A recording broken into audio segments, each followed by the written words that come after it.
A few miles from Boston, in Massachusetts, there is a deep inlet winding several miles into the interior of the country from Charles Bay, and terminating in a thickly wooded swamp or morass. On one side of this inlet is a beautiful dark grove. On the opposite side, the land rises abruptly from the water's edge into a high ridge on which grow a few scattered oaks of great age and immense size. Under one of these gigantic trees, according to old stories, there was a great amount of treasure buried by Kidd the pirate. The inlet allowed a facility to bring the money in boats secretly, at night, to the very foot of the hill. The elevation of the place permitted a good lookout to be kept that no one was at hand, while the remarkable trees formed good landmarks by which the place might be easily found again. The old story adds, moreover, that the devil presided at the hiding of the money, and took it under his guardianship. But this, it is well known, he always does with buried treasure, particularly when it has been ill-gotten. Be that as it may, Kidd never returned to discover his wealth, being shortly after seized at Boston, sent out to England, and there hanged for a pirate. Tom and his unloving wife were always butting heads and constantly keeping secrets. One day, Tom decided to take a shortcut through the swamp. What are you doing, Peabody's land? Peabody's land? This isn't Peabody's land. I practically gave him everything that made him known. Look at all these trees.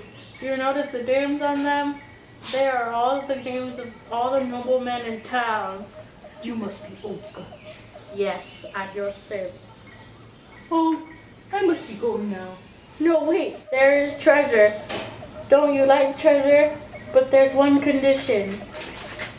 How do I know it's real? Tom went back to his wife to tell her what he saw. Wife, guess what I saw today? What again? I met with Old Scratch and he offered me treasure, but I knew there was something sketchy about it, so I had to take it. What the f***? Why didn't you take it? I told you, because it was sketchy. I'm going there. Just now you. Tom hadn't seen his wife for days, so he went to look for her himself. Wife! Wife! Where you at? Oh, there's her apron. She's gone. Oh well. Old Scratch. Yes. I would like to take that offer now.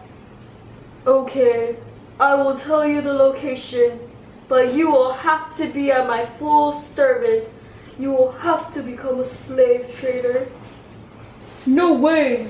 How about I use my parsimony to make myself a usurer?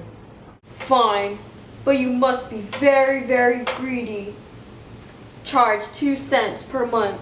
Sure, I'll charge 4. At this propitious time of public distress did Tom Walker set up as a usurer in Boston. His door was soon thronged by customers, the needy and adventurous, the gambling speculator, the dreaming land jobber, the thriftless tradesman, the merchant with cracked credit, in short, everyone driven to raise money by desperate means and desperate sacrifices hurried to Tom Walker. As Tom waxed old, however, he grew thoughtful. Having secured the good things of this world, he began to feel anxious about those of the next.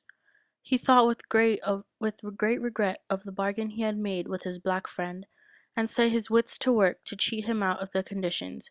He became, therefore, all of a sudden, a violent churchgoer. He prayed loudly and strenuously, as if heaven were to be taken by force of lungs.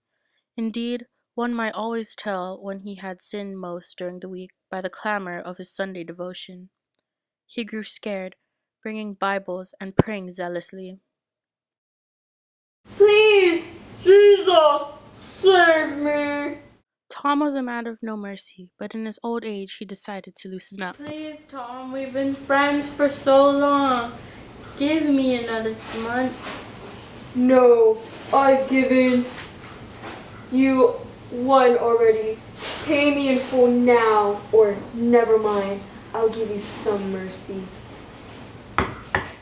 He stepped out to see who was there. A black man was holding a black horse, which neighed and stamped with impatience. Tom, I've come to get you, for you have not fulfilled the duties I've asked. The black man whisked him like a child into the saddle, gave the horse a lash, and away he galloped, with Tom on his back, in the midst of a thunderstorm. The clerks stuck their pens behind their ears and stared after him from the windows. Away went Tom Walker, dashing down the streets, his white cap bobbing up and down, his morning gown fluttering in the wind, and his steed striking fire out of the pavement at every bound. When the clerks turned to look for the black man, he had disappeared. Trustees were appointed to take care of Tom's effects. There was nothing, however, to administer upon. On the searching of his coffers, all his bonds and mortgages were reduced to cinders. In place of gold and silver, his iron chest was filled with chips and shavings. 2 skeletons lay in his stable instead of the 2 half-store of horses. At the next day, his great house took fire and was burned to the ground. Such was the end of Tom Walker and his ill-gotten wealth. Let all gripping money brokers lay the story to heart. The truth of it is not to be doubted. The very hole under the oak trees whence he dug Kid's money is to be seen to this day, and the neighboring swamp and the old Indian fort are often haunted in stormy nights by a figure on a horseback in morning gown and white cap, which is doubtless the troubled spirit of the usurer. In fact, the story has resolved itself into a proverb, and is the origin of that popular saying so prevalent throughout New England of the devil and Tom Walker.